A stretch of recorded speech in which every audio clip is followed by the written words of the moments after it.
সম্মানিত দর্শক শ্রোতা, আসসালামু আলাইকুম। আজকের বিষয় ব্যারিস্টার ফুয়াদ, নাম শুনেছেন আপনারা? আর হাসনাত আবদুল্লাহর ৪৮ ঘন্টার আলটিমেটামে সেনাবাহিনীর সকল প্রধান সহ কয়েকজনের পালপিটিশনের অবস্থা সম্পর্কে আপনাদের সাথে শেয়ার করব। দেখেন, আঞ্চলিক ভাষায় একটা কথা আছে, বিড়ালকে আঁচড় দেওয়া শিখালে সে আঁচড় কিন্তু নিজের খেতে হয়। আরেকটা কথা আমি বলে থাকি, যেমন আমরা যারা ইন্টারমিডিয়েটে পড়েছি, অর্থাৎ আইএ পড়েছি, আমরা সেখানে একটা বাংলার গল্প পড়েছিলাম, ধনঞ্জয় বিলাসী। বিলাসী তিনি সাপ পোষতেন, সাপ পালন করতেন, সাপ ধরতেন। সেই সাপেই কিন্তু ধ্বংসন করেছে এই বিলাসীকে। যাই হোক, জুন জুলাইয়ের আন্দোলনের সময় এটা দেশি বিদেশি আইএসআই সকল গোয়েন্দা সংস্থা সবাই এই সদ্য সাবেক পতিত সরকারের বিরুদ্ধে চলে গেছিল। সেটা একবারে স্পষ্ট, একবারে প্রমাণিত।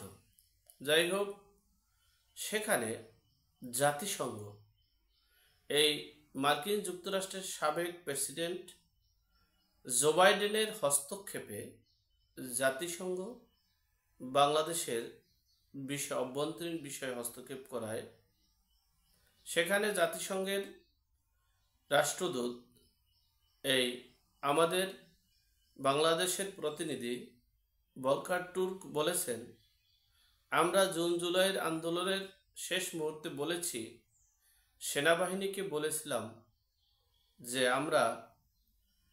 আপনারা সরকারের পক্ষ না নিয়ে জনগণের পক্ষ, আন্দোলনকারীদের পক্ষ কাজ করবেন।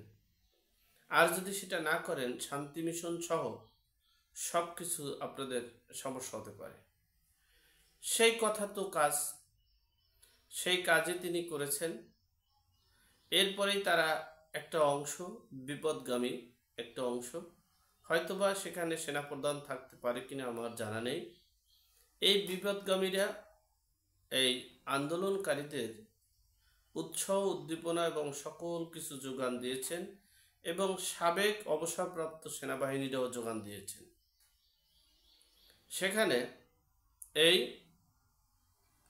যোগানের পরিপ্রেক্ষিতে যেদিন আমরা দেখেছি 2 তারিখ, 2রা আগস্ট, 3রা আগস্ট, যখন সেনাবাহিনীর গাড়িতে, সেনাবাহিনীর গায়ে যখন ফুল ছুটছে, তখন তাদের কাছে অনেক আনন্দ মনে হচ্ছে যে জীবনের প্রথম ফুল ছুটছে আমাদের গায়ে।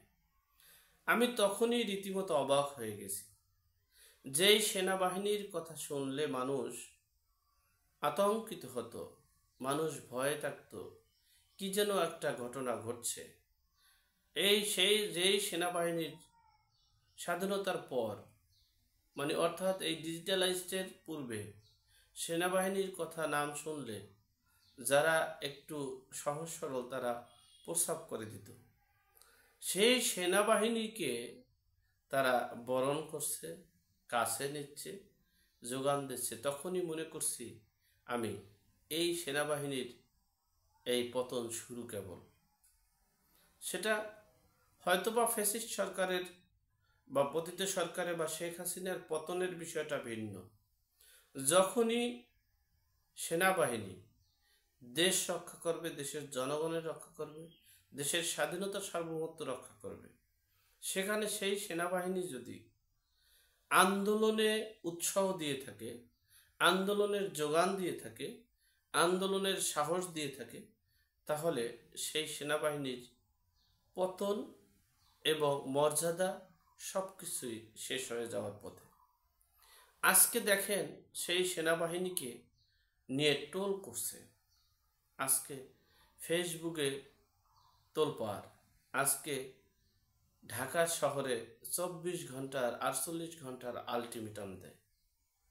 পৃথিবীর ইতিহাস বিরল, স্বাধীনতার পর থেকে বাংলাদেশে এমন ঘটনা ঘটছে আমার জানা নেই। বাংলাদেশ না, বিশ্বের গণতান্ত্রিক রাষ্ট্রে নির্বাচন যেখানে আছে, ব্যবস্থা আছে, সেই রাষ্ট্রে এইভাবে এই রকমের সেনাবাহিনী নিয়ে মন্তব্য করেছে আমার জানা নেই। আর সেই সময়ে সেনাবাহিনী নীরবতা পালন করেছে। নীরবতার সহিত আছেন তারা, কারণ তারা শান্তি মিশনে যেতে পারবেন না। আবার মহাসচিব এসেছিলেন, সেই গুতেরাসও কিছু বাণী দিয়ে গেছেন, সেই বাণীতেই তারা আছেন। তবে আমি মনে করি, আমি ব্যক্তিগতভাবে বলছি, সেনাবাহিনীকে বলছি, আপনাদের দেশের স্বাধীনতা, সার্বভৌমত্ব, মানচিত্র রক্ষা করার জন্য, দেশের আপামর জনগণকে রক্ষা করার জন্য সঠিক সিদ্ধান্ত নিন, নইলে আপনাদের চরম খেসারত দিতে হতে পারে।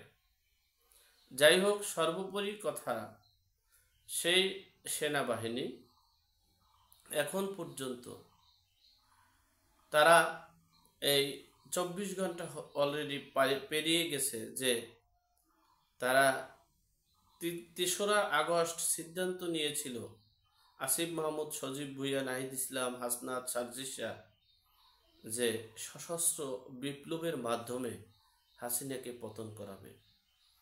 এরপরে আমরা আকার ইঙ্গিতে শুনেছি গৃহযুদ্ধ করবে, গৃহযুদ্ধ করে স্বাধীন করবে। আপনারা সকলে শুনেছেন ব্যারিস্টার এই ফুয়াদ বলেছেন যে এই সেনাবাহিনীর সব কিছু ভেঙে চুরমার করে দিয়ে তাদেরকে দেশ থেকে বিতাড়িত করবে। কই, তার ক্রিয়া প্রতিক্রিয়া কিছুই আমরা দেখতে পাচ্ছি। এত বড় সাহস, শক্তি, সামর্থ্য যেই সেনাবাহিনী প্রধানমন্ত্রী, সাবেক প্রধানমন্ত্রী, 2 প্রধানমন্ত্রী শেখ হাসিনা, খালেদা জিয়াকে কারাগারে ঢুকিয়েছেন, তাদেরকে কারাগারে আটকিয়ে রেখেছেন, তাদেরকে শিক্ষা দিতে পেরেছেন, সেই সেনাবাহিনীর কাছে, সেই সেনাবাহিনী আজকে যিনি মেম্বার হওয়ার যোগ্যতা নেয়, যাদের পরিচয় কেবল শুরু,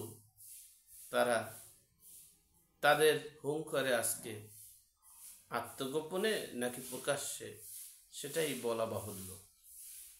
যাই হোক, প্রথমেই সেনাবাহিনীর সবকিছু ভেঙে চুরমার করে দিবে, এরপরে ভারতে চলে যাবে, ভারতে গিয়ে ভারতটার সেই ক্যান্টনমেন্টও ভেঙে চুরমার করে দিবে, সেই প্রস্তুতি নিয়েছে।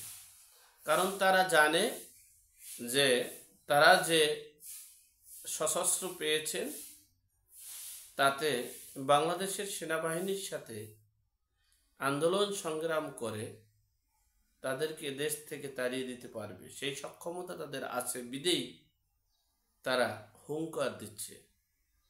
যাই হোক, সর্বোপরি কথা হচ্ছে, সেনাবাহিনীর কোনো দৃষ্টিগোচর আমরা দেখছি না।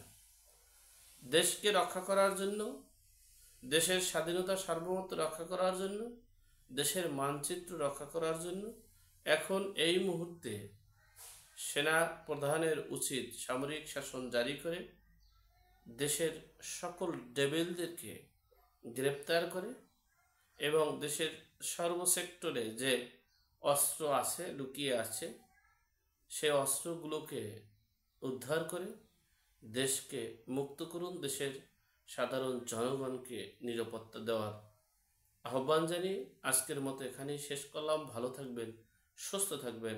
আসসালামু আলাইকুম।